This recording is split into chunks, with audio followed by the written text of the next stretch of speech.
and welcome to South Asia Today, a show that provides you the glimpse of South Asia. I'm your host Shivangi Mishra. Here are the headlines. China-Pakistan hand in gloves to support terrorism.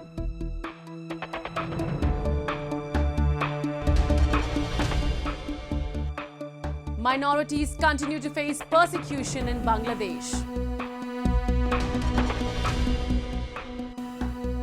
And Indian devout and foreigners throng Temple Town to celebrate Hindu festival. Let's begin the show. The world is suffering due to frequent terror activities and rise of fundamentalism. As when stress is laid to wipe out extremism to maintain global peace, some countries are lending their support to these exterminators. Recently, United Nations Secretary General Antonio Guterres was on a 3-day visit to India. He met with Indian Prime Minister Narendra Modi and top leadership. Now let's watch out why China and Pakistan remain strong allies to support extremism and create hurdles to global peace. Paying tributes to the victims of most horrific Mumbai terror attacks, United Nations Secretary General Antonio Guterres, after paying homage to the martyrs of the 26/11 terrorist attacks at the Hotel Taj in Mumbai, said no cause can justify terrorism of any kind, and that fighting terrorism should be the global priority of every country in the world. It was in 2008, 10 members of the Lashkar-e-Taiba, an Islamist terrorist organization from Pakistan, carried out 12 coordinated shooting and bombing attacks lasting 4 days across India's financial capital. A total of 175 people died, including 9 attackers, and more than 300 were wounded. Terrorism is absolute evil. There are no reasons, no pretexts, no causes, no grievances that can justify terrorism. Terrorism is absolute evil, and terrorism has no room in today's world. So I feel deeply moved to be here, where one of the most barbaric terrorist acts in history took place, where 166 people lost their lives. It was surprising that India's massive efforts in fighting against terrorism were crushed by China and its ally, Pakistan, at the United Nations. Beijing recently put hold on a proposal by India and the US at the United Nations to blacklist Pakistan-based terrorist Hafiz Talha Saeed, the son of Mumbai terror attacks mastermind and Lashkar-e-Taiba chief Hafiz Saeed. Earlier, China had put on hold a proposal to list Pakistan-based Lashkar-e-Taiba leader Shahid Mahmood as a global terrorist. Observers who understand the working of the United Nations said that China is misusing its status as a permanent member of the United Nations Security Council to put a hold on the listing of Pakistan-based terrorists on the UN Security Council's Al-Qaeda and ISIL Sanctions Committee. When it comes to putting curb on terrorists it shelters, Pakistan maintains silence at global forums. At the 90th Interpol General Assembly in New Delhi, Pakistani delegate remained tight-lipped when asked about extradition of underworld don Dawood Ibrahim and handing over Hafiz Saeed, the mastermind of 26/11 Mumbai terror attacks, to India. Indian Prime Minister Narendra Modi, while addressing the conference, called for global action against terror financing. When threats are global, the response cannot be just local. It is time, and it is high time, that the world comes together to defeat these threats.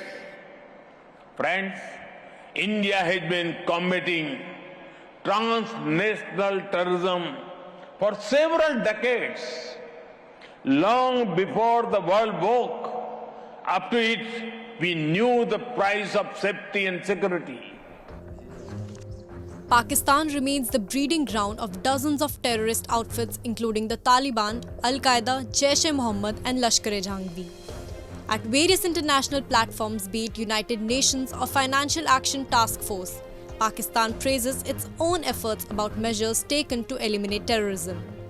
In reality, it continues to shelter, finance and provides training to them. India, which remains victim of cross-border terrorism for over 3 decades, has regularly informed the United Nations about its neighbors' continued laxity towards terror financing investigations and prosecutions of senior leaders and commanders of United Nations designated terrorist groups. The Hindu community is the second largest religious group in Muslim-dominated Bangladesh, constituting approximately 7.95% of the total population.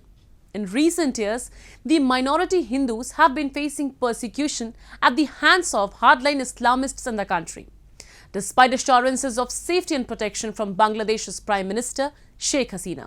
We have a report.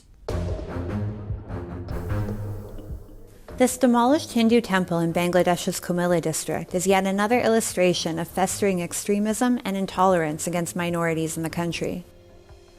2 Muslim teenagers were apprehended by locals for defiling the idol of the Hindu goddess Kali. Police suspect that both the teenagers committed this act of vandalism at the urging of radical Islamic extremist groups in the region. Another ancient Kali temple was targeted a day after the attack in the Kumilla district. Multiple unidentified assailants, under the cover of night, broke into a Kali temple in the Janaida district. The idol of Kali was found broken into several pieces.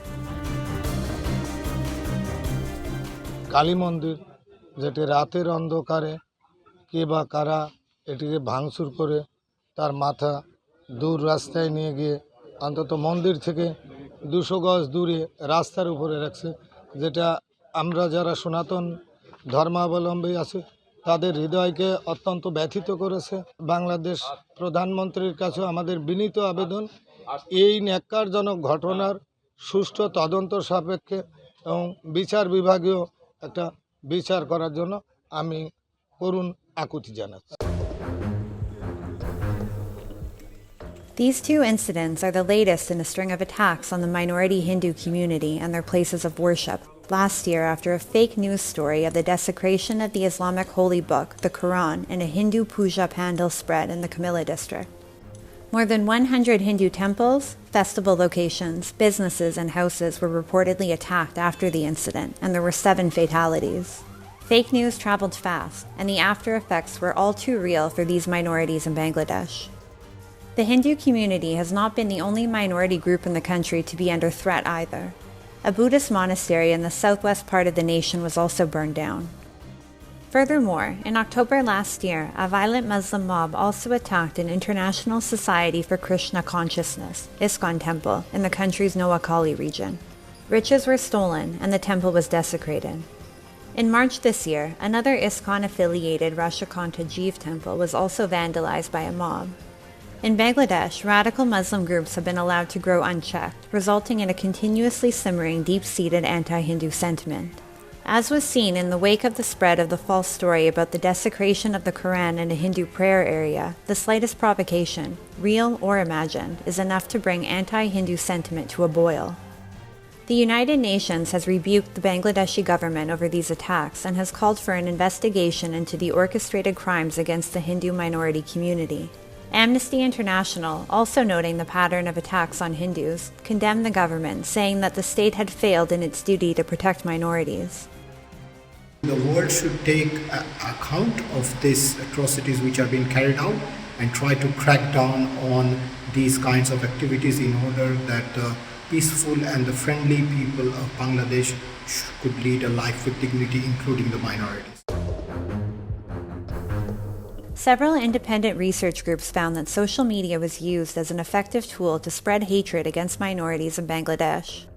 Since 2012, there have been many attacks on religious minorities in Bangladesh as a result of online posts that spread misleading or false information. There has been a clear pattern to these attacks. A rumor is sparked that members of a minority group have disparaged Islam, and then this rumor is spread swiftly online. Recent studies have revealed shifting patterns in Bangladesh's Islamic majoritarianism, where being accused of committing blasphemy and atheism can have deadly consequences. For example, violent Islamists have murdered atheist bloggers. And a number of so-called blasphemous authors, cartoonists, publishers, and bloggers have been forced to reside in exile. According to prominent representatives of many minority communities, the attacks on their homes and places of worship by Islamic extremists also have a financial incentive, with attempts to rob the minority groups of their land and possessions. While the Bangladeshi government claims that minorities are protected, little has been done to actually prevent these attacks against Hindus and other religious minorities from happening time and time again. Now let's take a look at a few happenings in Asia in a segment called Asia Watch. The world's tallest mountain, Mount Everest or Sagarmatha, was visible on October 18 from a hill station in Kathmandu just before sunrise. The 8,848.86 meter high mountain, which had been obscured by haze for a few hours, was visible again standing on the backside of mountain ranges that stretch along the northern side of the Kathmandu Valley. The rolling mountain so north has captivated residents, with some rushing to hill stations before dawn to witness the oscillation of sun over the white patch of the snow on top of the peaks. Depending on the weather, residents of the Kathmandu Valley can see Mount Manasalu, Mount Ganesh, Langtang Snow Range, Jugal and many more frequently. It comes by luck that the view of Mount Everest, only the crown or the top of the world's tallest mountain. Nepal is home to 9 out of the 10 highest mountains in the world, and the country depends on the revenue paid by climbers to summit the peaks that have been permitted to ascend. The temperature of the Kathmandu Valley has been decreasing for some days as the westerly wind is getting activated.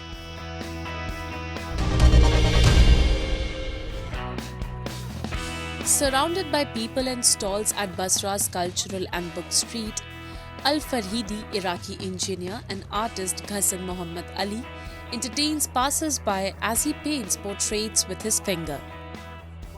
Discovering the technique as a joke 2 years ago when he painted a portrait of his friend, Ali realized that painting with his finger gave his work a depth he found lacking when using a brush. With time, he developed his technique to achieve different results using the same finger. While Ali's approach is interesting to visitors of the street who stop to take pictures of him working, he says drawing with his finger creates a strong spiritual relationship with him and the art. Ali, who is an engineer in the public sector, loved art from a young age and practices it in his free time.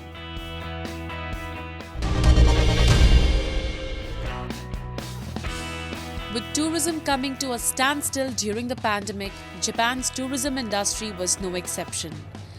After a 4 years hiatus, the Tourism Expo Japan 2022 was held in Tokyo with the motive of reviving tourism in the country. At the expo, major players from the tourism industry, along with the Japanese authorities, set up booths and invited tourists to the country. Okinawa is a popular tourist destination. Tourists visit Okinawa to see the beautiful ocean and mountains and to taste unique food. Okinawa Prefecture is promoting Okinawa Karate as a new way to attract tourists while they spread awareness regarding the origin of karate in Okinawa. In addition, Okinawa Prefecture is promoting workation, combining work and vacation. Teleworking job style accelerates moving to the countryside to enjoy the rural atmosphere and work. It is the change of lifestyle that derives from the coronavirus pandemic. Hokkaido is also popular among tourists from Southeast Asia. The local government Nobo Ribetsu Toya is trying to attract more tourists by promoting Yupopoi, a museum that allows visitors to experience its nature and Ainu culture.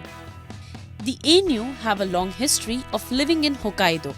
Japan has significantly eased entry from foreign countries due to the reduction of coronavirus cases.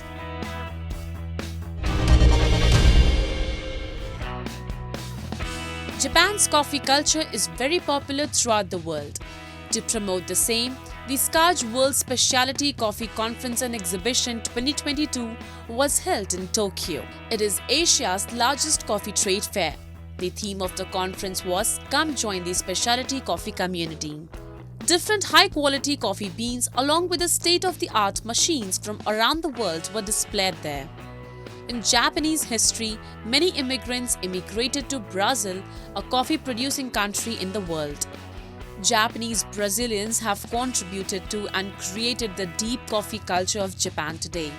It is trading company of Myanmar Coffee. Myanmar's coffee beans have attracted the attention of the world's coffee industry for their recent advances in cultivation technology and high quality through careful work. Japan's coffee market has exponentially grown and is gaining attention from across the globe.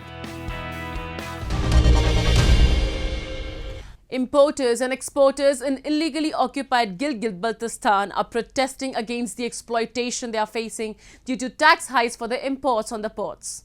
They are also accusing the government for its discriminatory attitudes towards them. Demonstrators are also saying that even after paying proper taxes, they are facing issues from the tax collectors. We have a report. Protests against an unprecedented surge in taxes have gained momentum across illegally occupied Gilgit-Baltistan. Importers and exporters staged a protest at NLC Dry Port against exorbitant tax. Importers are saying that tax collector officials change every week and each collector has its own policies. The ports are frequently closed and people are facing net issues. Also, tax collectors have their own internal differences due to which businessmen are getting tortured and facing customs problems. Custom वाले आपस की लड़ाइयों में यहाँ के businessman को इनको torture कर रहे हैं। उनकी आपस की दुश्मनियां हैं, कस्टम की आपस में लड़ रहे हैं, जिसका खमियाजा हमें भुगतना पड़ता है। लिहाजा हम रिक्वेस्ट करते हैं चेयरमैन FBR से, गवर्नमेंट वजीर आजम पाकिस्तान से, आर्मी चीफ से कि इस जो आइन बेआइन खित्ता जो है यहाँ पे टैक्स है नहीं, लेकिन इसके बावजूद हम टैक्स दे रहे हैं, माकूल टैक्स दे रहे हैं। किसी भी पोर्ट से दुनिया का हाईएस्ट पोर्ट में इसको समझता हूँ, जहाँ पे इस सर्दी में इस मुश्किल में हम टोचेन करके गाड़ियाँ यहाँ ला के टैक्स दे रहे हैं। हम बहुत सारे इश्यूज का जो है मसाइल का फेस कर रहे हैं। हम local government Gilgit Baltistan government से भी अपील करते हैं, जो भी इश्यूज है यहाँ के कारोबारियों का, इनको गवर्नमेंट भी अपने हिसाब से आगे बात करें और इधर के मसाइल को हल करें।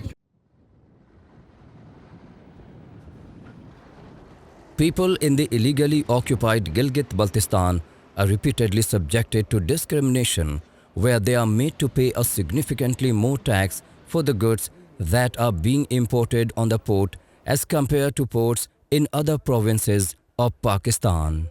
And now, amid this pandemic that has already hit the economy and the ports were closed for 3 years, these tax hikes have come as an appalling blow. Demonstrators say that even after paying proper taxes, their trucks are being stopped and they face other issues. Protesters have accused the government of being discriminatory towards them. Other ports are getting items that cost $5 to $8 in just $1 or $1.50, and people of this illegally occupied region are paying higher value. Karachi वाले total इस वक्त जितने import हो रहा है industry के नाम पे हो रहा है, कमर्शियल माल हो रहा है, 30-40-50% छूट ले रहे हैं। उसके अलावा DTRA के नाम पे छूट, दुनिया का छूट पे माल आ रहा है। और ऑल ओवर टैक्स देखिए तो हमारी टैक्स 60-70 लाख 80 लाख पाकिस्तान की डीजल पोर्ट से हमारा ज्यादा है। हमने आगे लोगों को माल देने, डिलीवरी देने, अचानक टैक्स करोड़ों रुपए ऊपर करेंगे। 100% हम किधर से देते?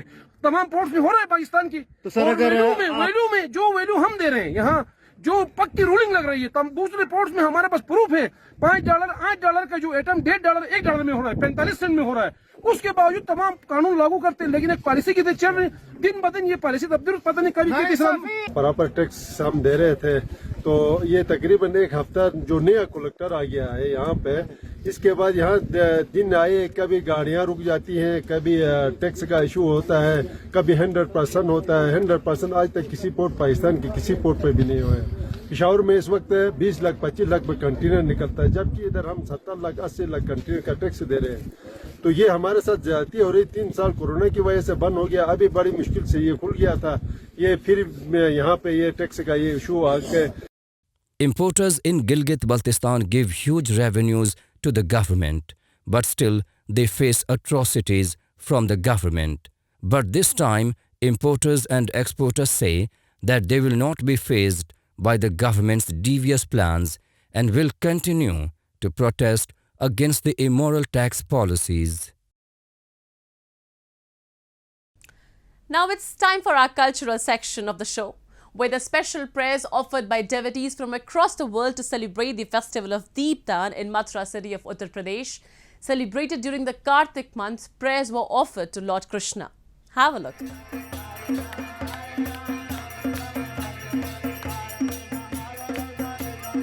The month of Kartik is considered to be one of the most auspicious months in Hinduism.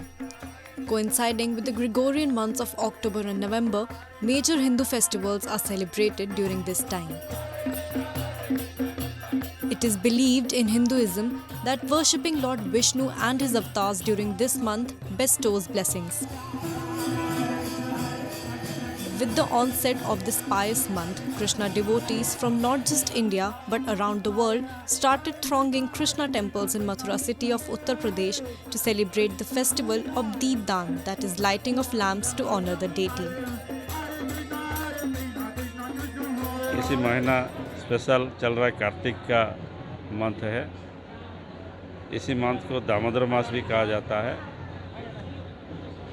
और कार्तिक महीने में विशेष करके दीपदान का व्यवस्था किया जाता है, जो कि एक दीपदान करने से लाखों माने पूरे साल का दीपदान का फल मिलता है। Devotees from across the world, including those from Russia, China and the United States, clad in saffron attires, were seen dipped in festive spirit as they chanted Hare Krishna in the temple premises. People donned sandalwood tilaks on their foreheads and offered candles, diyas and incense sticks to the deities. Devotees sang religious hymns and danced to the beat of drums as a mark of devotion towards Krishna. It was quite a sight to see the temple premises lit with 100 diyas as all the devotees were full of faith and fervour for Lord Krishna. दीपदान का बताया गया है कि सबसे पहला दीपदान यशोदा मैया ने किया था भगवान का, जब भगवान ने ओखल से उनको बांधा था और भगवान जब गिरे थे तो भगवान ने यशोदा मैया ने उनको दीप दिखा के सबसे पहले दीपदान उन्होंने किया। यशोदा मैया ने दीप दिखाया और देखा कि भगवान को कहीं चोट तो नहीं लगी, तो तब से ये दीपदान शुरू हुआ है। और जो भी कार्तिक के महीने में दीपदान करता है उसको कितने हजारों साल के उसके पाप खत्म हो जाते हैं। तो बहुत ये महत्वपूर्ण है दीपदान करना। Lord Krishna is worshipped as the 8th incarnation of Vishnu, the Hindu god of preservation. According to Hindu texts, Lord Krishna took birth in human form to kill Kansa, demon king of Mathura city and maternal uncle of Lord Krishna. It's time for me to wrap up today's episode. We will be back next week at the same time. This is Shivangi Mishra signing off on the behalf of the entire production team of South Asia Today. Goodbye and take care.